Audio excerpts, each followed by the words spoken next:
beautifuls, this is Aromie here, and welcome back to Tailor Tales.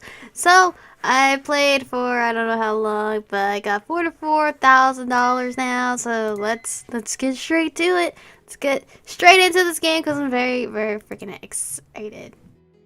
Very excited. The day of the masquerade ball was also the last day I saw Neil. I'm mad and haven't really gotten my feelings under control ever since. I'm not quite sure what to make of the situation either. All I know is that I've been avoiding Neil ever since. I haven't even told Sarah what's going on. I can't make any sense of it. I just cannot believe the nerve of him, pretending he was some stranger who didn't know me, taking me for a fool, flirting with me, making me believe I had something real going on.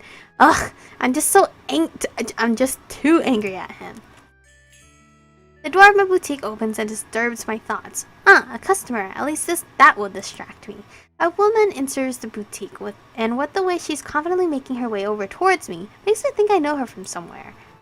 Darling! She cries out. I cringe. Yes, I know her. That's the woman from the ball. Apparently Neil's cousin. I don't really want to deal with her right now. Can I help you? I ask anyway. It's me, you know, the kind of tipsy gal at the masquerade ball. It's okay if you don't remember me, but I recognize your exquisite taste from anywhere. Nice to meet you. I'm Angela Parker. I simply nod my head and briefly take note that her last name is different from Neil's. Michiko Melody, what can I do for you? Well, you see, I had to get my hands on whoever designed your costume, and after grilling my cousin about it, he mentioned you were the designer. Ha! Fancy that, she laughs a little. Anyways, I am in need of your service. I want you to design me a dress for an upcoming Christmas party. Dresses, at last, something I'm good at. What kind of dress? A devious smile plays on her lips. A smoking hot dress that will make anyone's panties come flying off, including my own, perhaps. You know, something raunchy. I stare at her a little bit and cock an eyebrow at her. Perhaps you'd like to go naked instead. I'm sure she would if she could. Angela laughs out loud in a shrill voice. You're funny, I'll give you that. She leans down on the counter, playing with her hair. But no, I want the dress to come off later. I'm going to a formal event with a guy I'm trying to impress, so I need to amp up the foreplay. Okay, the way she talks makes me feel a little embarrassed. She doesn't have much of a filter on herself. Something red, or perhaps something black. Maybe something transparent, I joke. Hey, that could work, she nods her head. Lately those celebrities are prancing around in nothing but sheer pieces of cloth that are an excuse for a dress anyway. But you said the event is formal. Angela shrugs. They're used to it. I can only imagine how used they are to her forwardness. But hey, the customer is king. I think you can make something that suits your taste. That's fantastic. She quickly rummages through her purse and pulls out a business card.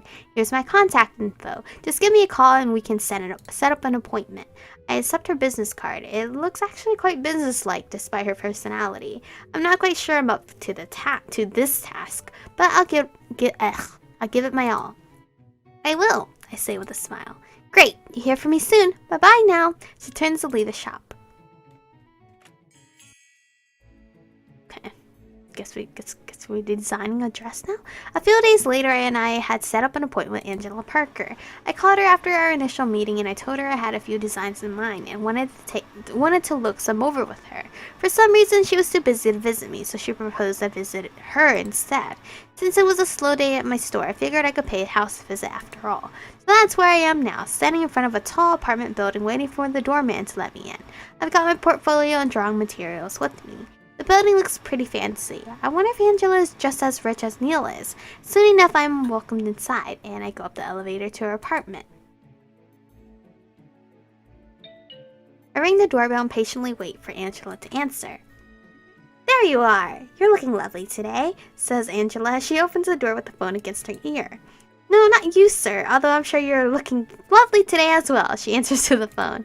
Angela motions for me to come inside, and I rush inside. Angela's apartment looks pretty spacious and modern, with funky-looking furniture that seemed very contemporary. I look around for a place to sit, and again Angela motions to the very white and pristine couch. She sits down herself, holding up a finger to let me know she'll be right with me, and continues talking on the phone. Angela finally hangs up. Sorry about that, I'm busy with work, but anyway, show me what you've got. I throw myself into my work, the one thing that keeps me distracted from everything else, and the one thing that's my passion in life. I show Angela my portfolio of sketches that I made for her dress, showing her a dozen designs. With each one she gasps and compliments me and tells me which part she likes and which one she doesn't. We spend our time discussing what elements we could combine together to create her perfect dress. I'm actually having quite a bit of fun.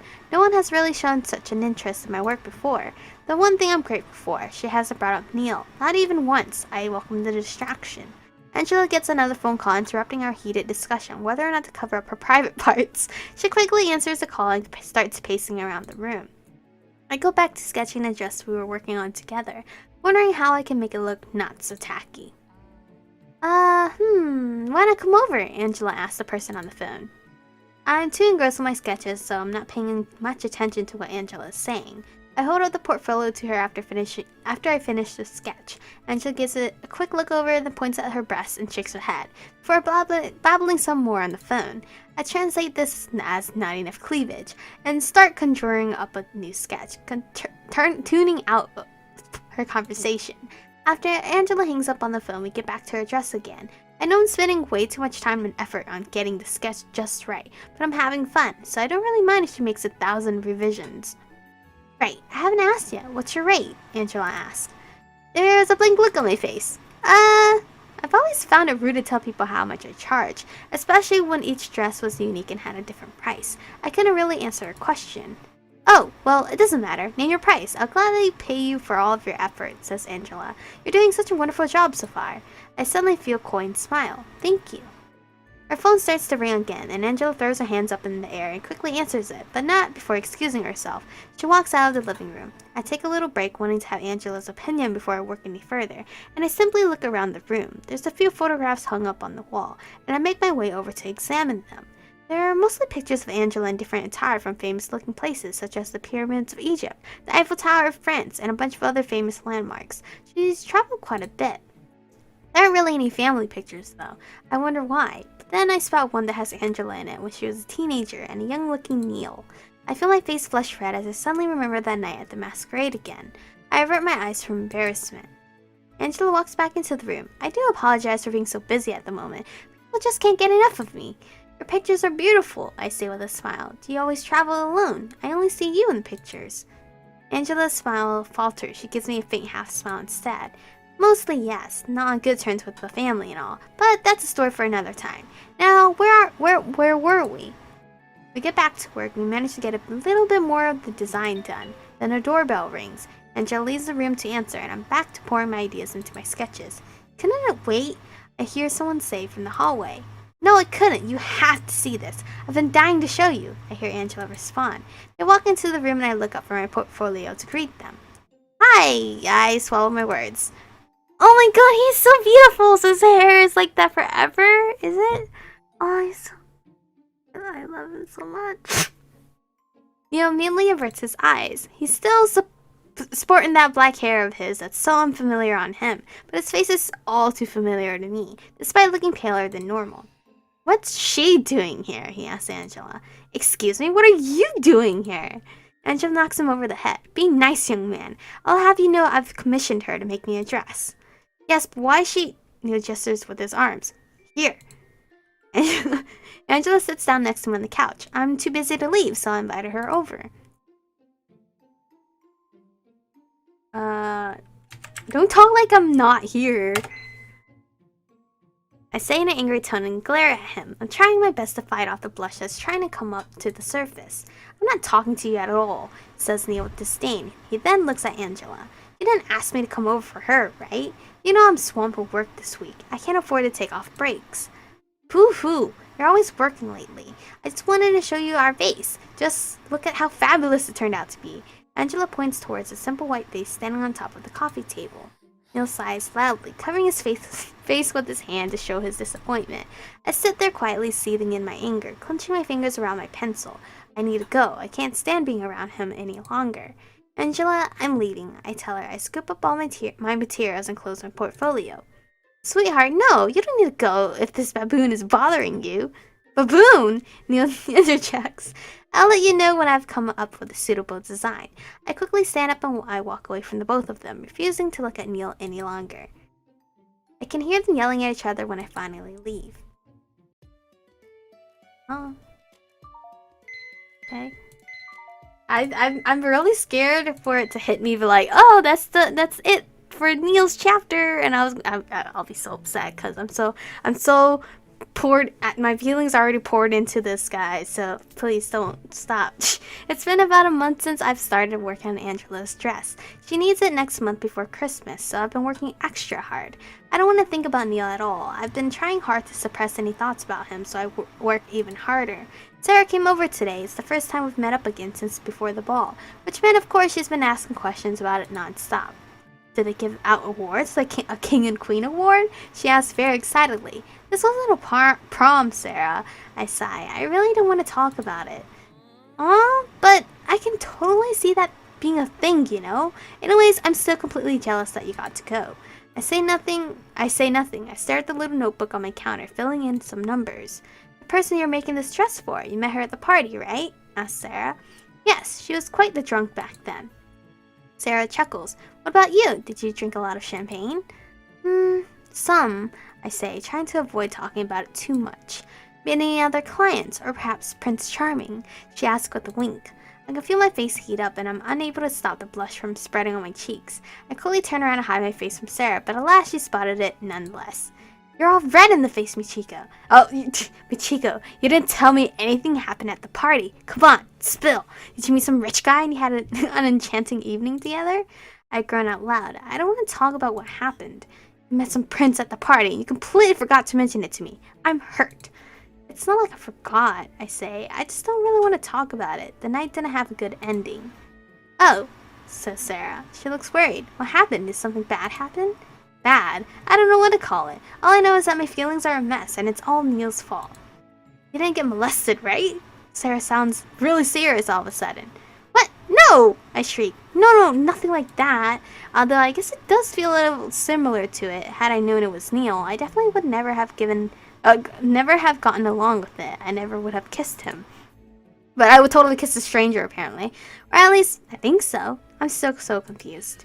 Good, Sarah says in relief. Don't scare me like that. You don't have to worry about that. I'm just a bit overwhelmed at the moment. I need some time to process it. Sure thing. My phone vibrates, a welcome distraction from our conversation. I answer the phone. Beautiful, how may I help you? Michiko, I have to ask you a big favor right now. It's Angela. She sounds distressed. What is it? I ask, a little bit concerned now. Is she canceling the commission? Neil, he's in the hospital.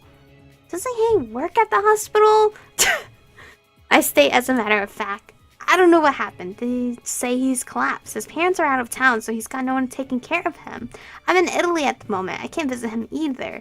Lovely little country, by the way. It's got wine to die for. Is he okay? I ask softly. As much as I don't want to admit it, this news fills me up with dread.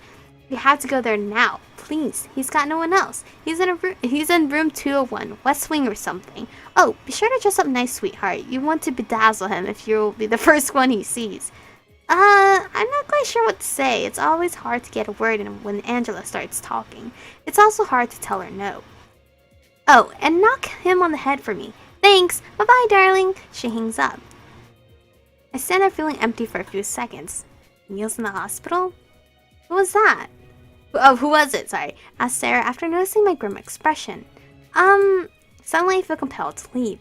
I'm worried, but at the same time I want to do nothing with it. And yet, I've got this need to see him. My emotions are in such turmoil. Why did Angela have to call me? I'm sorry, Sarah. Something came up. I need to leave. Can you close up shop for me? Yeah, sure. Sarah nods her head at me. I hurry and walk out of the store and then I race towards the hospital. My heart is thumping loudly when I arrive at the hospital. I ask the front desk where he's being held, and they give me a room number. At least he's in the ER or something. He probably got overworked or something. There's this hard-to-swallow feeling in my throat, and my adrenaline is rushing through my veins as I make my way through the maze of hospital rooms. Shaking just a tiny bit, I open the door to his room. I look at the hospital bed. It's empty. I start to freak out. Where did it go? Did it take him away? Is Neil okay, or did I get the wrong room? He's in the bathroom. Knew it. Someone's in the bathroom? That scared the hell out of me. I just about had a heart attack. The bathroom door opens up. Out walks Neil, wearing his usual clothes. Oh, he looks surprised to see me. He looks absolutely fine. I stand there rooted to the ground. I want to yell at him, and I want to embrace him. I want to hit him, yet kiss him. I've never had such conflicting emotions before. Angela told me he had collapsed, but he's up and walking about. In fact, he seems quite healthy. Ask him if he's alright. Are you alright? Are you okay? I ask. I feel myself tremble a little. He looks away from me. Alright. There's an awkward silence between us. A tension in the air is thick and hard to swallow. Neil's fine, and yet I raced out here like an idiot to see how he was. I'm regretting it so hard right now. I was worried, I say softly. Neil clicks his tongue. Don't be. I didn't ask you to. Why are you here? Angela called me. She told me you collapsed. That conniving little... Neil mutters. He sighs deeply. Look, I'm fine. Obviously not, I bite back. I simply haven't had the recommended amount of sleep for the past 3 days, so my body shut down. That's all there is to it. I work too much. To cover up how worried I was feeling, I huff and place my hands on my hips. Don't your parents own the hospital? Can't they simply give you a few days off to rest? Neil's eyes flash with anger. Don't talk like you know anything about me or my family. I bite back my words. I want to yell at him and say, it's because you never tell me anything about yourself. But then I remember how he made a fool out of me, and the feelings of betrayal bubble up inside of me once more. Well, sorry for not knowing anything about your family situation. I can't seem to hold back my tongue. I only know how you like to insult me and make a fool out of me. Even now I rushed out like a fool to see if you were okay. Neil stays quiet for a while. He's looking at me and I stare back at him, ready for a fight. His face contorts into a bunch of different emotions. It's hard to read him. He eventually looks down towards the floor. Why did you come? He asks softly. I wouldn't answer because Angela told me, but we both know that wouldn't be the truth. And yet, I don't really know myself either. Whenever Neil is involved, I'm unsure of everything. These past couple of weeks have been mayhem for me. I don't know. I answer truthfully, but I'd hate myself if I didn't at least check up on you, despite what you've done to me. And I want to ask, why did you do it? The question that I refuse to let myself think about, but has been haunting me ever since. Why did Neil pretend to be a stranger? Why did he kiss me? I haven't done anything to you that you didn't want to, he says coolly, while crossing his arms. That was all you. I give him a pointed look. That was all me, he says. Like he wasn't the one that was coming on to me and flirting with me and making my head spin. Like he wasn't the one that was holding my face and pressing his lips to mine. He's going to deny everything that happened? I glare at him hard. Is that how you want to spin this? I spit out. Fine. Goodbye, Neil. I turn on my heel and leave him standing there in the hospital room. Wow. Okay, it's a request. It's a request. It's not them telling me the game was over. Because if the game was over right there, I would just die. My heart. I'm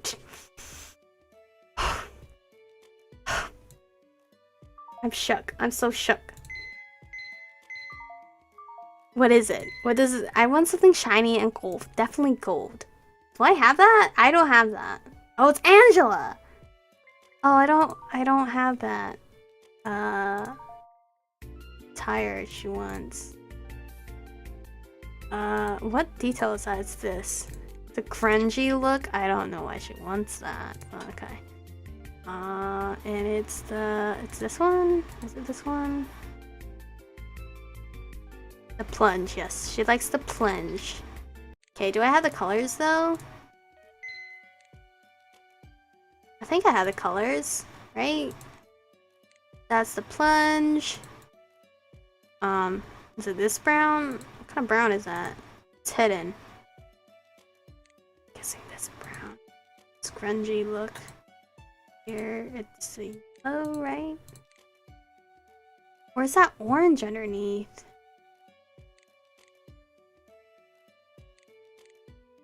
That orange underneath?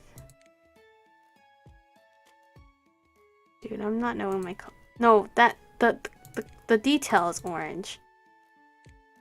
Do I have orange? Do I have to get that orange color? Oh god. Ugh, these colors are ridiculous. It's ridiculous! My god! Buy all this yellow and oranges because I don't know my colors. There. Done. Done. We're done. That was hard. Save. And now we can continue to the next chapter. A few weeks have passed since I last saw Neil at the hospital. It's already December by now. Angela's dress is finished. Her dress is not pretty, honestly. I don't know, that grunge look doesn't look good. But anyway, whatever she wants, I guess. Or, well, she still needs to do her final fitting, so I can make adjustments. Other than that, her raunchy dress is just about completed. Just in time as well, her party is next week. The shop is quiet for today, but I'm rushing in and out of workroom to add in last minute details on the dress, or cut away any loose threads. Staying busy is the only way to prevent myself from thinking about anything else. Things like... The bell rings and I look up. That must be Angela coming back to pick up her dress. Except the person in front of me isn't Angela. Oh, it's Neil! He's so... He looks bashful and out of place in my store, fidgeting on the spot and refuses to meet my eyes. He looks like a puppy right now. My breath is caught in my throat. I don't even want to greet him. It's like time slows down to a miserable crawl, and every second is like an eon that simply highlights the fact that neither of us are speaking. The silence is deafening. Why is he here? Neil finally clears his throat. Angela sent me in her stead to pick up the dress. I lower my eyebrows at him. I need her personally for any final alterations. I expected as much, Neil says with a small sigh. Not smile, sorry. I am quick to show him the door then. So I'm sorry, but Angela needs to come over herself. Good day. Good day, sir. Neil's eyes suddenly widen. Wait, he exclaims. I look at him, waiting for him to say something. Anything, really. Yet on the other hand, I don't want him to say another word either, because I'm scared of what he has to say. I'm nervous and anxious, and still really mad at him. Look, I just wanted to say, Neil's speech is clumsy, which is very unlike him. Thank you for checking up on me a few weeks ago. I slowly nod my head at him. Don't mention it, I say. No, really, don't mention it. I've been trying to forget it ever since. Neil nods his head at me as well. This time his expression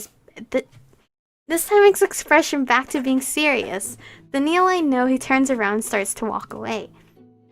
I let out a jittery breath of relief. No, that's not what I wanted to say.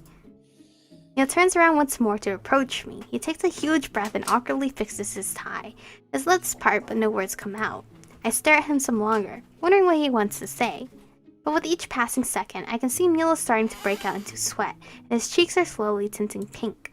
That if it had been any other time, I might have reveled in the fact that I'm making Neil feel out of his element. But right now, I've got no leg to stand on. I'm feeling uncomfortable as well. That night, why did you pretend to be someone else or let him finish? Obviously, in an adult world, you know, it's you're supposed to let the other person finish talking.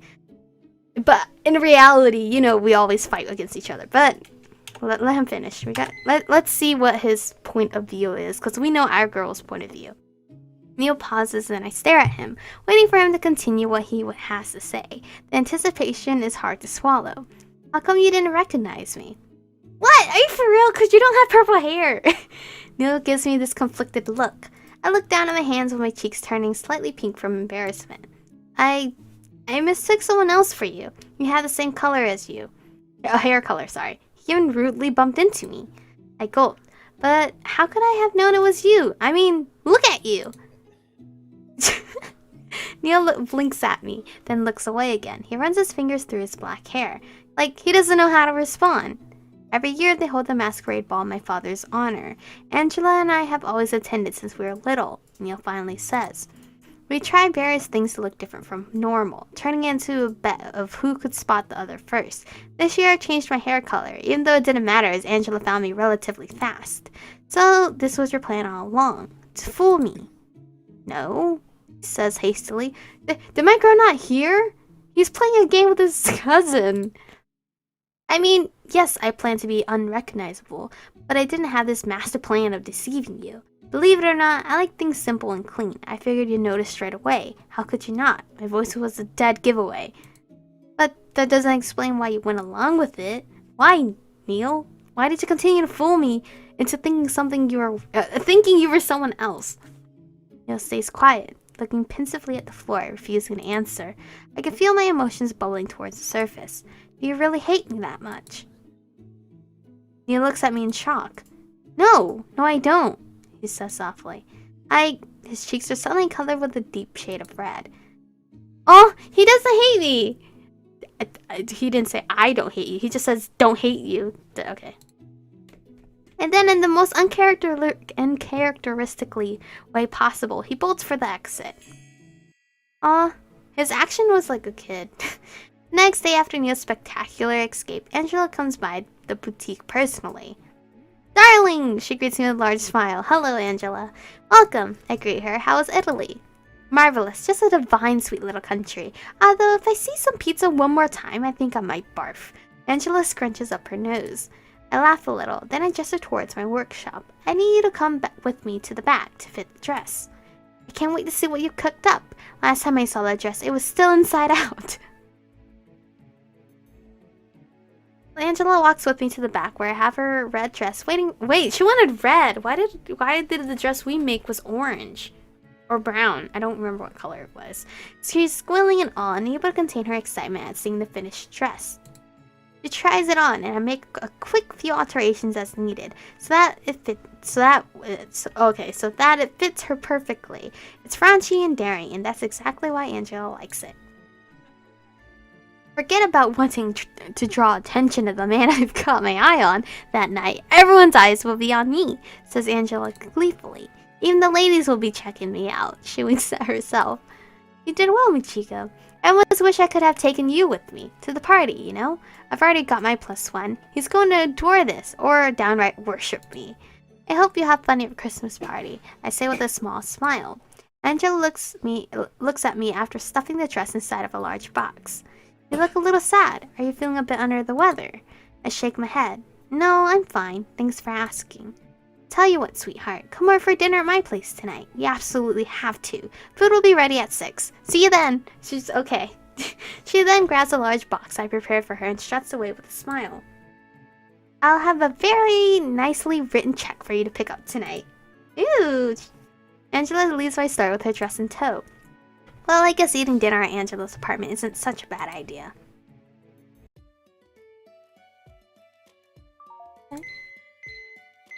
Oh man, you can... I'm praying Neil's route is complete. That's why it's taking us so long. We're already in chapter freaking 16, guys. They better not...